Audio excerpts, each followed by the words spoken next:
بسم اللہ الرحمن الرحیم۔ ناظرین کو میری طرف سے سلام قبول ہو۔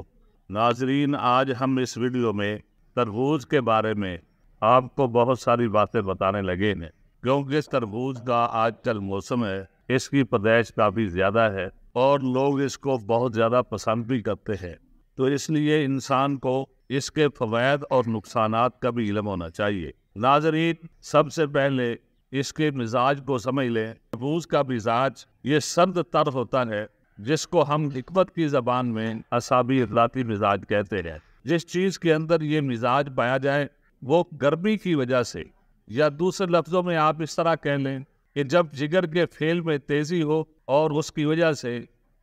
جسم کے اندر صفرا بڑھ رہا ہو، گرمی بڑھ رہی ہو اور وہ انسان کی طبیعت کو پریشان بھی کر رہی ہو، تو اس وقت بہت زیادہ فائدہ مند ہوتا ہے، کیونکہ یہ اپنے مزاج کے اعتبار سے گرمی کی شدت کو کم کرتا ہے اور پیشاب آور ہے،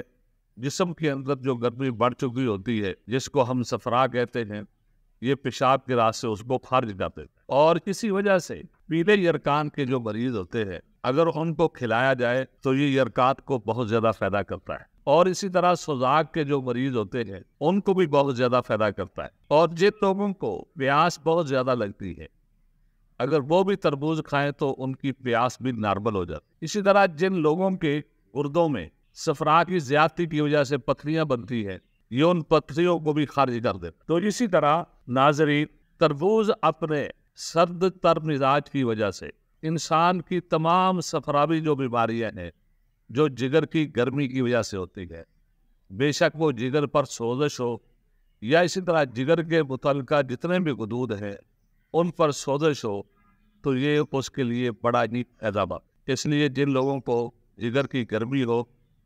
ان کے لیے تربوز سونا ہے، وہ اس کو بہت زیادہ استعمال کرے۔ اسی طرح جن لوگوں کا پہلے ہی مزاج سرد ہو ان کے لیے یہ نقصان دہ، ان کو یہ استعمال نہیں کرنا چاہیے۔ پھر اسی طرح اس کے کھانے کے بعد دودھ کا استعمال یا پانی کا استعمال یا اسی طرح خصوصی طور پر چاول کھانا، یہ انسان کے لیے نقصان دہ ہوتا ہے، کیونکہ یہ خود بھی